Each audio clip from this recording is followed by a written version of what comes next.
who might be a little late logging on. So I just might mention that today is March the 3rd. It's National Anthem Day here in the United States. So on this day in 1931, 88 years ago, Congress set aside its efforts to ignore the effects of the Depression and responded to coast calls by ballpark organists everywhere to say what kind of music do we need to play before a ball game. And so they voted that the Star Spangled Banner should become our national anthem. So it is a combination, as we all know, of the words from the poem The Defense of Fort McHenry and the music to Anacreon in Heaven, an old bar song, created what is arguably the world's worst and hardest national anthem to sing, ignoring great alternatives like America the Beautiful and the Star Spangled and My Country 'Tis of Thee and whatnot. Although I do understand that there was a bipartisan group of newly elected senators led by Mitch McConnell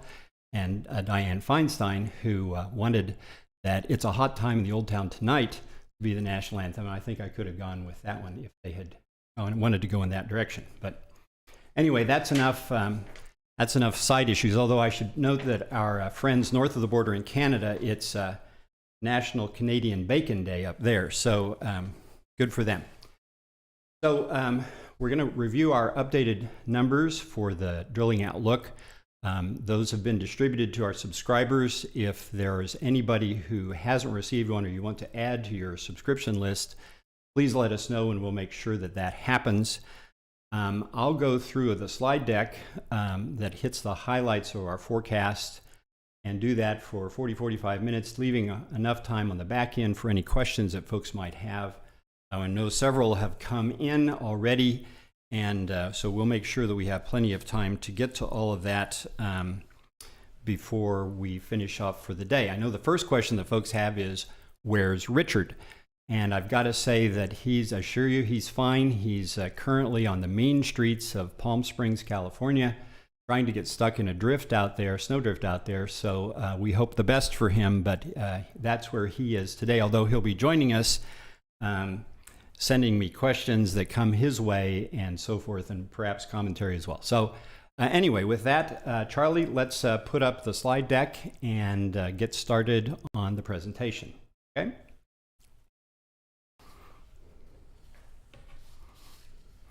So we always begin with, this is an interesting time. I think if you've seen the numbers and read the reports that we've sent out, you'll see that we've materially scaled back our estimate for activity here in the U.S. Over the coming year. And when we sat here 90 days ago, the expectations were that rig count would continue to rise through the first half of 2023 and then began to plateau as we saw things sort of leveling off both for oil and gas prices. Instead, rig count has actually tracked very close to what we thought it would be, but clearly natural gas prices have disappointed is an understatement, and as a result we anticipate, and you've already begun to hear of course, plans for operators pulling in their horns and laying down rigs, and so we've wanted to take that into account in this update of the forecast. But as always, we began with a look at the oil markets, and so we'll get started there and then turn our attention to natural gas. So global oil demand is, of course, continues to be surprisingly strong. We're looking at an estimate of a little over 100 million barrels a day in global oil consumption this year, up 1.1%, and I think the numbers for next year are up another 1.5 million barrels a day. So you've got ongoing growth in the global oil consumption, although it is interesting that compared to 6 months ago, back last August, the estimates of 2023, at that time anyway, had global oil consumption 1 million barrels a day higher than what that's currently being projected for. So clearly, the efforts on the part of the Federal Reserve and other central banks to raise interest rates, slow down their economies in an attempt to fight inflation, are expected to have an effect in terms of economic activity, and then an ongoing second-order effect in terms of global oil consumption.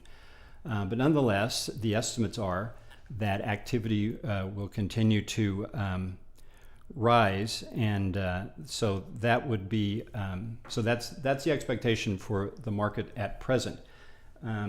When we look at the combination of oil demand and supply, what we see happening is that, at least the consensus estimate is, that the market's going to tighten here in the second half of 2023 and then be fairly tight next year as well. So what we see is supply rising and matching pretty much the growth in oil consumption. The difference between the red line on the chart, which is supply, of course, and blue in demand, right? So the market for the latter part of last year and the first part of this year has clearly been oversupplied, more supply available than what demand is currently running. But as demand begins to inch up in this forecast and supply continues to sort of hold steady, then things tighten up, and as a result, prices are expected to rise a little bit. It's interesting as when you look at supply where the expectation is that supply will come from.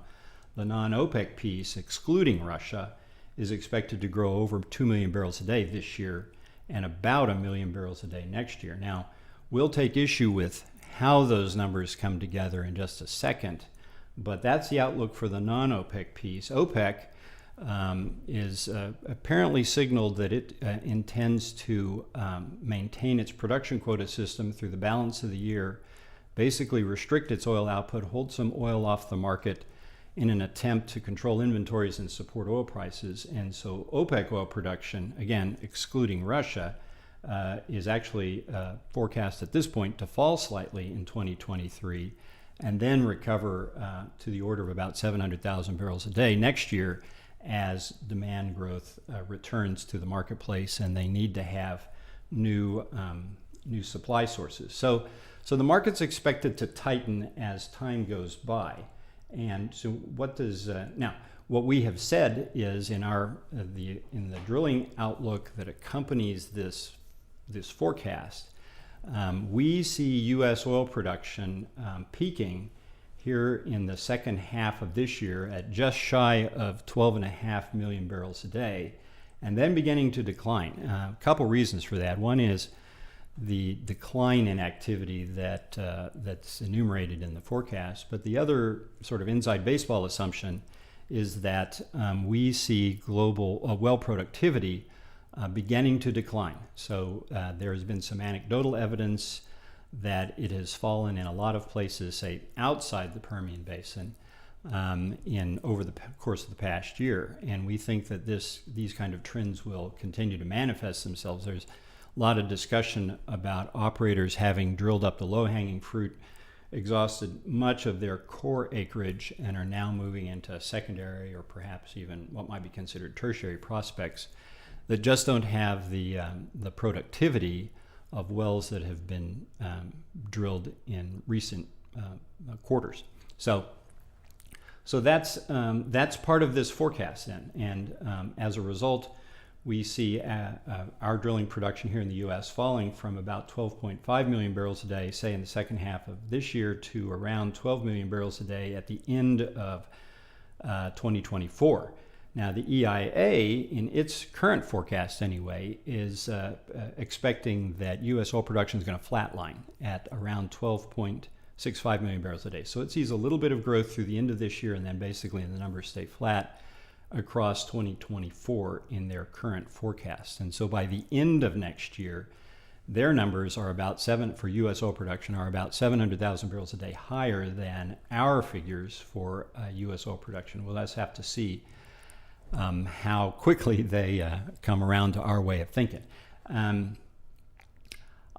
So the question then becomes: is this going to cause a big change in the market in terms of how traders perceive availability and supply issues and so forth? And this, of course, sets aside the whole discussion about the change in the supply system that's come about because of the sanctions on Russia, and as it reorients its oil flow away from Europe and toward Asian markets. So there's all that going on. But apart from that, If U.S. oil production begins to decline, I think there is a source of supply to make up for those, say, 700,000 barrels in the difference in our two forecasts. And that's from OPEC itself. So OPEC at the moment has somewhere around 3.1 or 3.2 million barrels a day of spare surplus oil production capacity on its hands. And those numbers are expected to basically remain at that level through the end of next year in forecasts that the EIA and others have made. So I think if U.S. output begins to decline as we see it, then there will be some availability on the part of OPEC to add to its output and make up for those barrels in the marketplace. And at least over this 2023-2024 timeframe, we don't see prices beginning to skyrocket just because of the just because U.S. oil production is rolling over. So what we see in terms of spot prices for oil is what you see on the chart here. Basically, an average price of around $78 a barrel in 2023, and then an $82 or $83 price on average for next year.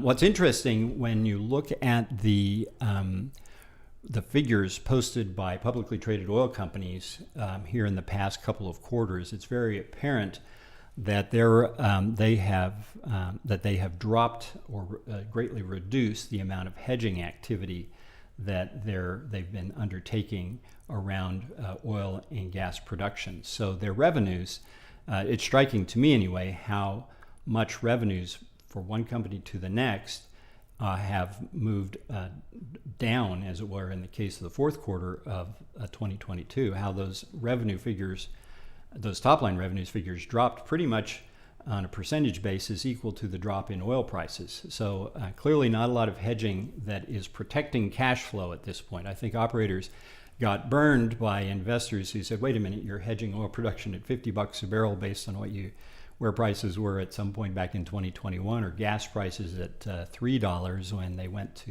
$6.50 in last year. And so you've lost money on these hedges. And so I think a lot of companies for that reason have said, okay, we're not going to hedge. And we'll take the full price exposure in terms of the spot market. And so this is an issue then, I think, as operators think then about their cash flows over the balance of this year and next year, because they just don't have hedging to sort of insulate some of that swing that is happening on the revenue side. And as a result, the issue of matching expenses, capital expenses to revenues, I think is perhaps more brought to the fore these days than it might have been a year or two ago. So that's our story on the spot price side and for oil. Now, gas is an interesting thing. Of course, that bears most attention because at the end of last year, the Dallas Federal Reserve did a survey among scores of operators asking them what they thought the price of natural gas would be as of the fourth quarter of 2023. And the consensus opinion was, as I recall, well over $5.50 per million BTU. So in fact, I think it was like $5.80, and it implied an average price for 2023 of around $5.50 for natural gas.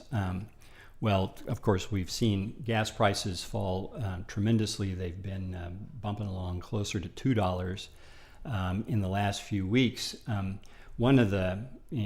So this winter weather that basically emerged starting in the end of December, early January, has really caught people by surprise. And it's meant that natural gas inventories have not dropped in line with what had been expected, and in fact are running currently about 400 billion cubic feet a day higher than they were last year, and set to expand on that figure based on near-term trends. So here's an interesting point. Most of the weather forecasts that people in the gas industry use are really good for about 4 weeks. So they give you a decent picture as to weather patterns over the coming 4 weeks and thus expected natural gas consumption over that time period. But after 4 weeks, the visibility and the accuracy of these weather forecasts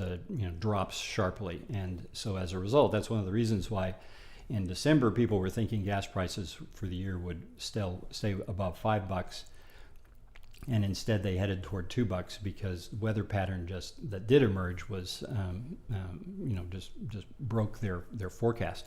I guess as an energy economist, I should be somewhat comforted by the fact that if the weathermen have about a 1 month accurate window in terms of their forecasts, I think we all know that it takes rig activity to 3 to 6 months to adjust any changes in prices. So most of the time, an energy economist, rig forecasts are good for about 3 months before they might end up being broken. So we're about 3 times better, I guess, than a weatherman in that regard. So I'll take it if nothing else. So, but the gas market continues to be oversupplied by an estimate of you see I think about 4 BCF a day. There are those who say it's higher than that, 5 maybe. So there's some discussion as to this point, but clearly there's a recognition that producers need to rein in production in order to bring the market back in balance. Here's the estimate in terms of gas demand quarter to quarter here in the U.S., gas consumption, I should say. So what we use in our homes and industry and so forth, quite a seasonal pattern to it. The numbers for the first quarter of 2023 are going to end up somewhere just above 100 BCF a day on average. And as you can see from the chart, last year they were closer to 105 BCF a day on average. So quite a difference from what was last year, a pretty cold winter that drove down gas inventories. Just the opposite's happening this year. And of course, we run into then the second and third quarter where demand drops tremendously just because the weather warms up. And so this is part of the reason why it's incumbent upon producers to take action now on the supply side, because demand's certainly not going to be there much help in terms of sopping up any glut in gas production that is currently in the marketplace. And so off we go. Now, it's interesting that the EIA, in its forecast of natural gas consumption here in the U.S., basically says that demand will be down about 2% this year, assuming a $3.50 price. Well, gas prices are going to be lower than that, so they may revise their numbers up a little bit in light of a lower cost figure. And then next year they have gas demand falling once again assuming a higher price for natural gas, a rising price, something over $4. I'm not sure that's in the case either. The real story on the gas side continues to be, of course, exports. And here we look at pipeline exports and LNG exports. And today, here in the first quarter of 2023, we're bumping up against 20 BCF a day as being exported from the U.S., and those numbers expected to rise this year primarily because the Freeport LNG plant is coming back on stream. But exports account for 20% of the gas that of our gas demand number here in the U.S. Domestic consumption is 80%, exports roughly 20%, and it's the export figure that's been growing tremendously. The volumes are expected to rise around 9% this year and something on the order of 6% next year. So the export figure is really the story there. And this is specific to LNG exports, where we see LNG exports are up about 11% in 2023 and another 7% or so in 2024.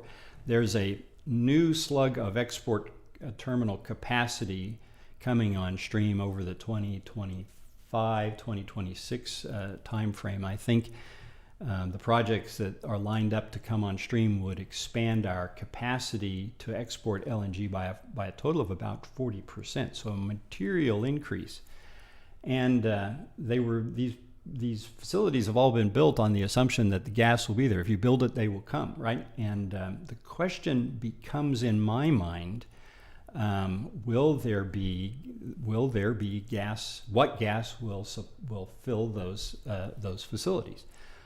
Because it's not apparent that gas producers will be, oil and gas producers, will be raising their production anytime over the next couple of years.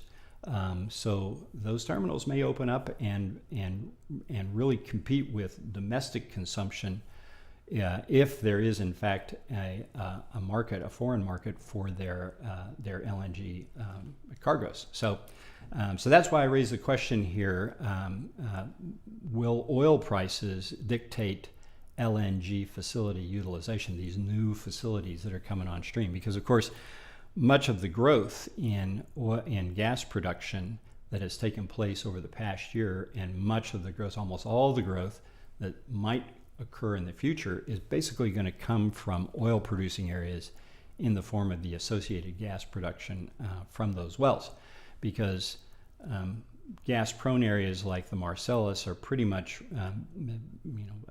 locked down in terms of no growth in production at this point because of the lack of additional pipeline takeaway capacity. So you've got the Haynesville perhaps as a market that might supply some extra gas, but really it's going to be the associated gas production from oil wells which might then fill these new LNG terminals. And so, but you drill those wells based on what oil prices are, not gas prices. So that's why the question is, will oil prices dictate LNG facility utilization? The other issue that the LNG market is going to have to adjust to is that China is going to end up being the swing consumer for LNG and not Europe. So Europe has been that way up until the day Russia invaded Ukraine. And the European market for LNG was a pretty high-priced market. What we found is that you usually paid a premium to LNG being sold anyplace else in the world. Well, China is just the opposite of that, and with Europe basically buying up all the cargoes it can, it's a dedicated LNG market at this point, and China becomes the one that moves in or out of the LNG market based on its need and pricing and so forth. And it's a lower priced market for LNG. So once we get into this 2025 and beyond time frame, it's going to be very interesting to see how the with this change in who the swing customer is and the price that they're willing to pay, what that means to LNG markets and pricing, and ultimately demand for gas and production for gas here in the United States. Again, our figures for U.S. gas production kind of mirror the numbers, the pattern you see on our estimate for oil production. So we see it peaking in the fourth quarter of this year and then declining from that point. So falling 3% from Q3 of 23 to Q4 of 24, while the EIA has gas production growing about 1% over that time frame. So the EIA forecast, at least currently anyway, assumes this ongoing growth in both U.S. oil and gas production. But as I've said, we've baked in some numbers with regard to lower well productivity, and that's the reason why we see things getting softer, because we just don't have activity ramping up to sustain output. And that's a discussion, I think, then for a little bit later when we start talking about rig counts and so forth. Here's our estimate for the Henry Hub spot price. So we see it at $2.62 this year, down 60% from last year, a sub $3 price likely through the end of this year, and really not much change in terms of where we see pricing in 2024 as well. So it just takes a while. It's going to take a full year for inventories to sort of get back to a normal point, at which, and that would be December of this year. And then we're back into exposure to regard to winter weather and so forth. So that's just it's just going to be a challenge for pricing to move much beyond where the future strip currently points it being. So we put this all together and began to think about, well, okay, operators overestimated where gas prices were going to be this year and are now having to they're still holding to the mantra of capital discipline, right? Which means returning money to shareholders first and foremost, right? So oil prices at $78, roughly where they are today, are pretty much in line with expectations and are certainly at levels that operators in most parts of the country would find satisfactory with regard to their underlying well economics. So we see the upstream market here in the U.S. effectively becoming sort of a two-phase solution, where oil-centric areas basically hold pretty steady in terms of their activity levels, but in the gas-prone areas we see activity starting to slide. We think it will begin to slide. We haven't seen much of a change yet in the big gas bases, but we think that day is soon upon us. And so when we put all those numbers together, we see a rig count for the year averaging 725, which is almost unchanged, just up 1% from where it was last year at 720 rigs. We don't think that oil operators will pick up any newly idled gas rigs and put them to work drilling oil wells. Part of that's a location issue. We just don't think it's worthwhile moving idle rigs from the Marcellus to the Permian. But we think too the more important issue is that just operators have set a budget to drill oil wells this year, and they're not going to change that. Last year was first and foremost evidence to that regard, and we think that will be that same kind of discipline will maintain itself in the marketplace this year. So oil rig count, we think will be down slightly from Q4 last year to Q4 this year, but only down about 2%, still averaging a little over 600 rigs for the year. Gas rig count, we think will be down about 30% over that Q4 to Q4 timeframe. So it was 150 and change in the fourth quarter of last year. We think it'll average around 108, 110 in the fourth quarter of this coming year. And so if you look at the year-to-year changes, they look pretty ugly on the gas side. In terms of by basin, it's not a uniform distribution of the hit in terms of gas drilling. So we see the Haynesville down on the order of 25 to 30% over this Q4 2022 to Q4 2023 timeframe. Not too many rigs have started to come out of that area yet, but if you've noticed, both Chesapeake and Comstock have said they're going to begin to reduce rig activity, and they're big players in the Haynesville market. And so we think that this move is underway.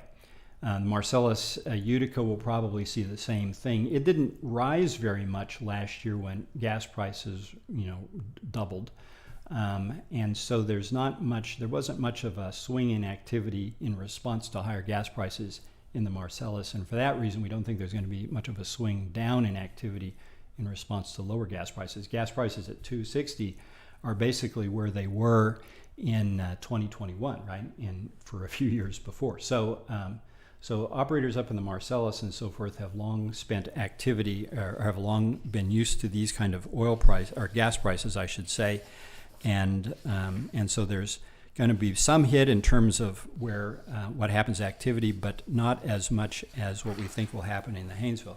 And then we have everybody else in that other bucket, and that's a combination of directionally drilled gas wells in the Rockies, some shallow vertical rigs that are drilling gas wells in the mid-continent, and so we've begun to see some of those rigs laid down already. Eagle Ford is, I think in the fourth quarter of last year, had a total of 7 rigs drilling for gas, and today it's at 3 or 4.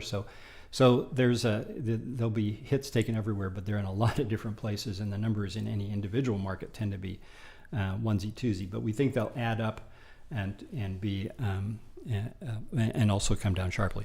So here's just a couple of numbers that operators in the Haynesville have to struggle with in light of $2.60 gas. So operators in the Haynesville, currently the average lateral up there is around 8,350 feet.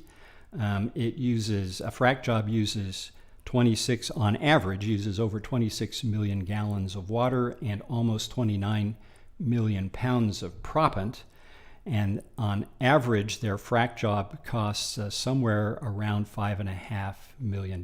That's an average frac job. There are some frac jobs that use 50% more of everything. So they're up to almost 1 million gallons of water and almost 40 million pounds of proppant. And frac jobs of that size, my estimate is that they cost somewhere between $8 and $9 million for just the frac job.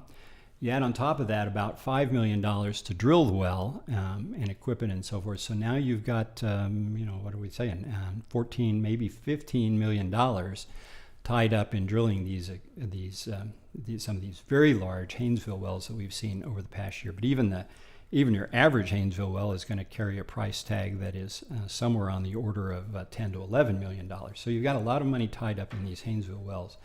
And again, at a $2.60 price or thereabout, 220 today, right?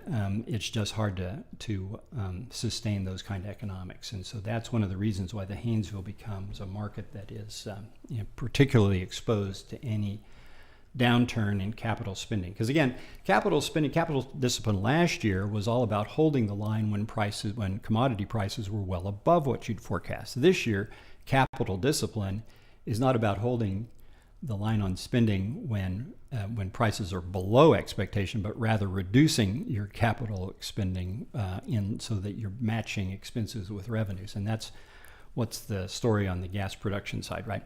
Marcellus is a little bit different. Its average lateral length is closer to 10,000 feet. It uses somewhere on the order of 21 to 22 million pounds of proppant for your average lateral. For your average frac job, that frac job costs $4.5 million or so. The drilling part is another $5 million. So you're looking at wells in the Marcellus that still come in at around $9 to $10 million all in. And so it's a pretty expensive proposition, but it's not. It's certainly not some of the high dollars that we've seen emerge in the Haynesville market, say over the past 6 to 9 months. So that's why we think the Haynesville is particularly exposed to this downturn. Frac activity itself, overall, we think we'll see around 11,800 frac jobs this year. That's down about 5% from the 12,200 or thereabouts that the industry conducted last year.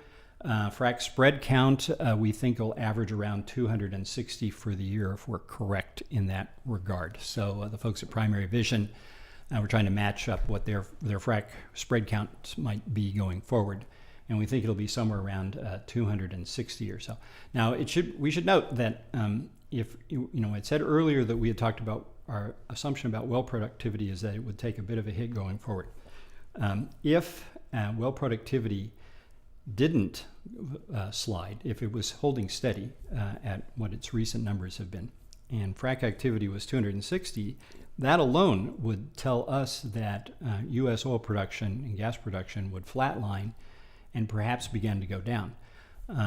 So the fact that we have 260 spreads going, just under 12,000 frac jobs being conducted, and well productivity beginning apparently to decline, tells me that that production begins to fall. So now the question for the longer issue, past 2023, will be, will operators step up activity? Now, how do you sustain production when new well productivity is going down, right? Well, you have to increase the number of wells that you drill in order to do that, and that means more money being spent. So the question will be, do operators try to sustain output levels and increase spending, and do that by increasing spending, and increasing their plowback ratios, and what kind of, can they sustain shareholder returns in that environment? I'm not sure that I'm not convinced that in this capital discipline era that we find ourselves in, that operators will sacrifice shareholder returns just to maintain production. If we look at the long-term history of U.S. oil output, it declined in a very steady sense over the 60s and 70s prior to the Arab oil embargo, as operators let production fall and chased higher return opportunities elsewhere. So I think we may be beginning to repeat that kind of environment. It's certainly something that we're all going to have to think long and hard about in terms of expectations for activity on beyond this year. Up in Canada, like I said, same issues, I think, facing operators. They had, again, the survey that the CAOEC group did at the end of last year had operators basing activity on an $83 oil price and an AECO price of a little over $3.20, Canadian, as I recall, and it now appears that for both oil prices and gas prices up in Canada, that they're going to come in somewhere around 8-10% below those levels. So again, I think operators in Canada, under the guise of capital discipline, will begin to trim activity in order to better match expenses with revenues. Activity in the first quarter of this year has been about 15% higher than the first quarter of last year. But we think those kind of year-to-year comparisons are going to begin to deteriorate. And by the second half of this year, we think that Q3 and Q4 up in Canada will be running about 10% behind Q3 and Q4 of 2022 up in Canada. So that, when we put it all together again, we get to about 170 active rigs, down about 3%, close to 6,200 wells drilled, and 62 million feet of hole drilled as well. Real story on the in terms of upstream activity is international. Again, we see activity growing in aggregate about 15% in the international market. The numbers are are not uniform across the regions. We expect from a percentage standpoint that the leaders will be Europe and the Middle East. Europe is up simply because the Ukrainian rig count has begun to recover thanks to the efforts by that industry. It took a big hit right after the invasion, but it has begun to come back. And so whether or not you really chase that market in Europe, it may be invisible to you. What's most important really is that that Middle Eastern market looks to be up on the order of about 22% next year. So here's what our numbers look like in terms of the aggregate rig count over the course of this year and into 2024. The Middle East, we think, will count for about half of the net gain from last year to this year. So that's really been the place to be. When you put all the numbers together, land and offshore, we look at around 930 active rigs, a little over 9,600 wells drilled, 73 million feet of hole. One of the issues in terms of the forecast, in terms of capping or limiting how much growth there might be, particularly offshore, is an issue of utilization, asset utilization. So you talk to folks that serve the offshore market, and the story that comes back is that drill ships and jackups are pretty much at full utilization. I should say 6th and 7th generation drill ships and jackups are about at full utilization. So how many more rigs could go back to work is really kind of limited at this point. And one of the reasons why our offshore numbers don't grow any faster than what you see them growing. I should also point too that in all of our rig numbers, we're basically trying to match and then forecast the numbers that come to us from Baker Hughes. Baker Hughes is unmatched in terms of breadth of coverage and for years and years of coverage and whatnot. So that's the number we're trying to match. But we all have to recognize that they're counting active rigs, or in the international market, rigs that have been drilling for at least 15 days of the month. Because that's important to them. They sell bits and they want to see how many rigs are turning to the right. There are other sources, though, and a lot of people report, well, you've got rigs under contract as another way of counting active rigs. How many rigs are earning their owner money? And so there's quite a dichotomy between active rigs as per the Baker count and this rig under contract figure that also gets reported in markets. And the challenge and the difference can be on the order of 3 to 4. So sometimes the rigs under contract number is a factor of 3 or perhaps 4 greater than how many rigs Baker Hughes is counting. But again, it's just a difference in what is defined as being an active rig. And we all should be aware of that as we're looking at rig numbers going forward. By region, of course, then, I'll just quickly wrap it up. We've got Central and South America up about 10%. Petrobras is bumping up its spending figures, although I think that's mostly an issue of higher costs, not so much more rigs being put back to work. Guyana continues to be a gold mine for the folks at ExxonMobil. They are now putting in plans for their 5th development in this Starbrook block that they have, and more to come, I expect. Europe, we've talked about as being up solely because the return of Ukrainian land activity there. Offshore numbers in the North Sea are kind of soft, and part of that is because the UK put in a windfall profits tax, and operators such as Apache or now APA Corporation are talking about dropping rigs in the coming months in response to these higher tax numbers. So that's going to keep the North Sea market kind of soft overall anyway. Africa up about 14% as we see it. Egypt, and really led by activity if you look at Northern Africa, and much of that is in response to Europe wanting to diversify its gas sources away from Russia, and so on the back of increased LNG exports, you've also got them bringing in piped gas from North Africa and some from Central Asia. And so that's why we see the activity in several of the countries of North Africa, Egypt, Libya being two, picking up because of this increased interest in buying gas, and with pipelines largely in place, or LNG export facilities largely being in place. It's sort of a near-term solution to the problem that the Europeans are having with regard to gas supply. As I said, the Middle East is the crown jewel of the international market this year, up 21%.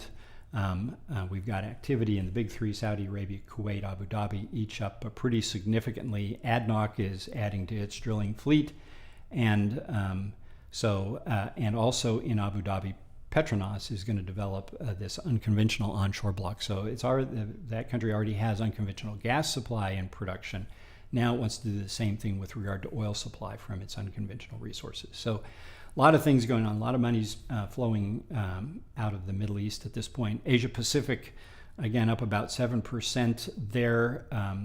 Got a couple of issues. One of the big gains on the offshore side is from Thailand. So Thailand is seeing its gas supplies dwindle, and last year there's real pressure to increase gas production in Thailand, and so that's part of the big jump that we see in offshore activity in that country. In India, ONGC has, of course, been fighting a lower oil production over the years, and although India is buying a lot of oil from Russia these days, ONGC is under pressure to increase its oil output, and so it now has something on the order of $7 billion worth of projects that it has planned and underway in an attempt to try and reverse that production history. And then the last thing is, of course, our other markets, fairly opaque to us, but we try and keep track of them just so that we can kind of round out the story around the world. China, we think down 2% or so. It's somewhere between 23 and 24,000 wells drilled so far this year. I think what's interesting to suppliers here in the U.S., Western suppliers writ large, is that CNOOC, so the offshore oil company, is under a lot of pressure to ramp up its R&D so that it can develop domestic sources of offshore technology and use that to replace what is being billed as over-reliance on foreign services and suppliers. So the Chinese offshore sector has been the one, of course, we all know that Western service firms are really focused on with regard to the Chinese market. And up to this point, there hasn't been a lot of Chinese competition in many technology areas offshore. But that, I think, is changing and poised to change more. So we should all be aware of that and plan for it as time goes by. Russia, interestingly enough, actually increased activity about 7-8% last year. It had been on the books to increase activity, and it followed through and did that, although going forward, we see activity falling about 10%. That's a function of reduced cash flow to operators, both the lower prices for the product they sell and higher taxes that the government's demanding to make up for the shortfall in their budget. So I think that's going to negatively impact Russian activity. And as we said earlier, China is a tough market to sell gas to. Gazprom is, trying to reorient its gas sales away from Europe toward Asia. In Europe, and even if the volumes are replaced, even if all those MCF could switch from Europe to China, the top line numbers for Gazprom would fall tremendously because Europe basically pays something on the order of about 4 times more for that LNG or for those imported gas supplies than does China. So Gazprom is facing both a volume hit as well as a price hit going forward and would affect its activity both in Russia and elsewhere around the world. Finally, Central Asia, several countries, all the stands, Kazakhstan, Uzbekistan, and so forth, fairly steady state as best we can tell from last year to this year. But several of the countries in the area are trying to increase their production so they can supply more to Europe. Europe is interested in pulling gas supplies and oil to some extent from this market, and so that's mostly an issue of pipeline construction, but it does have some E&P impact as well. So with that, I have finished my slide deck, and I will be happy to turn to any questions that have come through, and I have a few in hand right here. and some that have come up where, one of the questions that Charlie has shot to me is, if domestic LNG drilling production slows, is there a scenario where LNG facilities import gas? So I don't know technically how that might happen, but let's assume it can. But I still think the answer would be that there's probably not a need to import LNG here into the U.S. And I say that just because, again, if you look at the elements of the gas consumption here in the U.S., about a third of it, 35% of it, is in the power sector. Almost equal numbers in the industrial sector. So power, we know, is being impacted by plans to phase out fossil fuel use. The whole thing is going away. Pressure on natural gas use in power plants as well. So I see a softer market for natural gas in power plants. And if that's a big chunk, maybe the biggest chunk of the U.S. gas consumption. And if that's going to go down, I just don't see that domestic gas supply would fall short. Again, we have to remember that we import about 8 or 9 BCF a day from Canada, right? So there's a lot of gas that comes across the border to us from Canada. And so if we begin to fall short, there's always perhaps more that we could get from Canada. We also export a lot of gas by pipeline to Mexico. And I suppose, again, you might find domestic consumers willing to pay a higher price than Mexican consumers. And so some of those gas pipeline supplies that we're currently sending to Mexico might fall off as well. So I think both of those things might happen. More gas from Canada, less gas being exported by pipeline to Mexico. All of that might happen before we begin to import LNG. Besides Russia, Ukraine, are there any other key geopolitical impacts we're considering in our forecast? Well, I think those are the key ones for 2023, right? Beyond that point, it's hard to say. I think it's not a geopolitical thing, but clearly a lot of markets are working toward, are trying to slow economies. This whole fight against inflation is key there, and what happens to gas or oil consumption as a fallout of that is important. I think longer term, it's fascinating to sort of think about Africa and look to how much gas it might end up being supplying in the form of LNG or pipeline to the world. So there are going to be several projects, I think, green-lighted this year. Take some time for them to come on stream, but I think Africa is going to begin to punch above its weight in terms of long-term supply for gas, certainly. And that will begin to affect upstream activity. But short term, I think who knows how the thing with regard to Russia and Ukraine goes. It's interesting. I hear that Europe has shut the door in terms of buying crude from Russia. Well, so Russian producers own interests in some European refineries, and my understanding is that they can still send oil to those refineries and get it refined there. And so what they can't do is repatriate profits back to Russia. So there's cash building up in these quote unquote offshore, certainly outside Russia, accounts held by some of these oil companies. And so that in part explains why oil markets have functioned as smoothly as they have over the past year is that there's a lot of different ways that oil continues to flow out of Russia and to markets all around the world.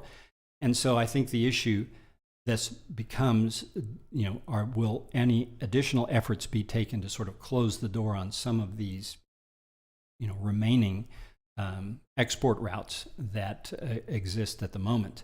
And if that does happen, what might that do with regard to resetting oil prices in the market today? So those kind of things there that end up being sort of in the sanctions category that. But they're very hard to predict and know what effect they might have, even if they do take place. So one of the questions that came in is with drilling activity ramping up offshore and in the Mideast, how soon and how much will oil production ramp up? So, well, that's an interesting point.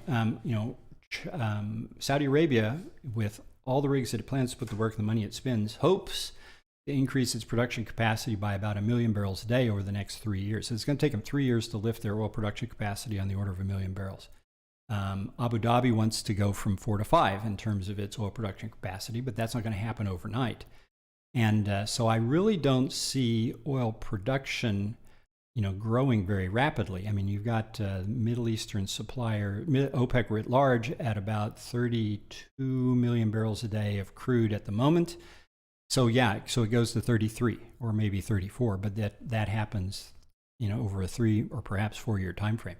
So so it's not like there's a wave of supply coming in the market. It's not the same modus that we had with regard to tight oil supplies here in the U.S. from shale production, where it went up 2 million barrels a day in a year's time, right? It's not going to happen that quickly. And so I don't think, and in light of a domestic or global oil consumption number that grows on the order of maybe 1% a year, it's moving at the pace of a glacier. So I don't think it's anything that suddenly, distorts the market or certainly the price for oil because of this enhanced capacity of oil production capacity coming from the Middle East.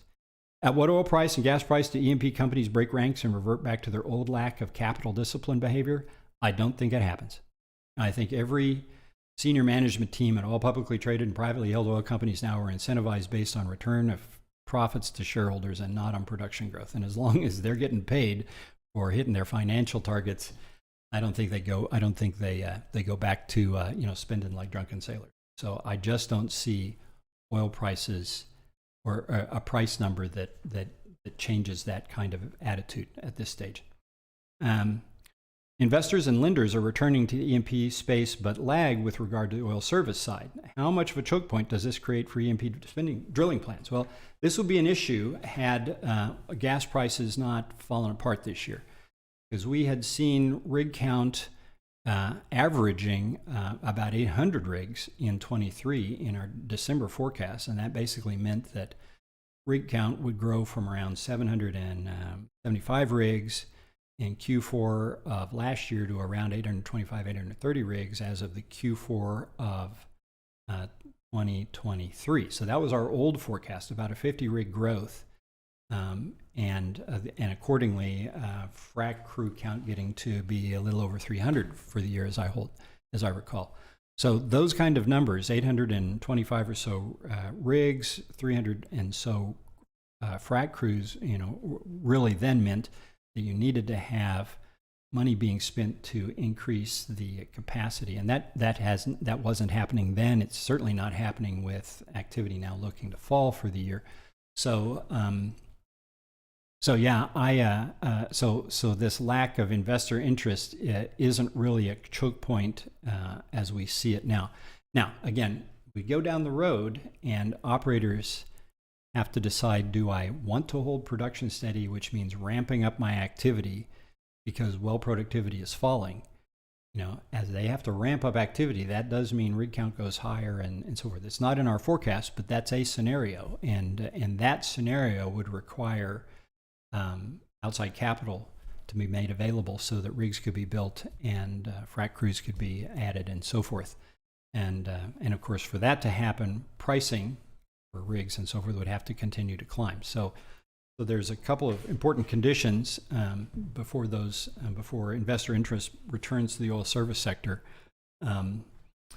But again, that would all be conditioned upon operators wanting to sustain production. At growth in production beyond a 12.5 million barrel a day production level from the U.S., I think is out of the picture at this point. So given what we think we know about well productivity. Any idea if heavy Canadian, Western Canadian select relative to WTI, whether that ratio will continue to drop? Good question. I don't follow it closely enough to really have an informed opinion on that particular point. It rises and it falls. Why would it be going down? It's an interesting question because, here in the U.S., we're basically short heavy supplies of heavy and high sulfur crude. And so normally that would be a decent market for stuff coming from Canada. But again, I think it may be tied up to the outlook for refined products here in the U.S. You know, one of the things we note is that coming out of the pandemic, that demand for gasoline here in the U.S. has continued to fall about down at a rate of about 1% per year. So again, if there's not much of this market for, if the demand for gasoline is, you know, sort of sliding over time, then that begins to impact, I think, the demand for some of the key supply, heavy crude supply that our refiners typically use when they're to produce our low sulfur gasolines and diesels and so forth. So I think that's I think that may be the issue for what might be driving the relative pricing for regard to WTI and WCS out there. BP backed away from their race. I only got a couple minutes here. BP backed away from their race toward renewables, rebalancing their capex toward oil. What impact does this have on the other major service companies, and does it impact U.S. land very much? I don't think it impacts U.S. land very much. Really, most of the European majors, so we're talking BP, Equinor, Total, Eni, fall in that category, right? And they have, as a group, been targeting about 25% of their capex toward the renewables space. And here in our U.S. majors, Chevron, Exxon, Conoco, so forth, their renewables numbers have tended to be somewhere around 5 to 10% of capex. So, but again, these European majors each have some interest in the U.S. market, but it's not a big part of their portfolio. So I think if they rebalance toward, sort of away some of their capex numbers away from renewables, just because the returns haven't been there, I don't think it does much toward land activity in North America. I think it's mostly then going to be things like gas supply projects, probably gas supply projects, because a lot of them are within their E&P portfolio or trying to move away from those projects that have a high carbon content. They want to reduce their carbon production per BOE and so forth. And so that, as we've seen, projects being sold, interest being sold in some high carbon areas, while gas directed projects have continued to move forward. And so I think that's going to be what happens as a result of BP and these other European majors sort of backing off a little bit from renewables. It really won't go toward land in the U.S. It'll go toward international gas exploration development projects for the most part. And I think we are out of time. And so with that, I'll pull a curtain on today's update. As always, we stand ready to answer any questions that folks might have after this show's over and before we get to our next update come June. So happy to respond. Please feel free to reach out either by phone or dropping us a line, and we'll try and get back to you to answer any specific questions you might have. But until then, thanks very much for listening, and it's been a pleasure to talk.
Thank you.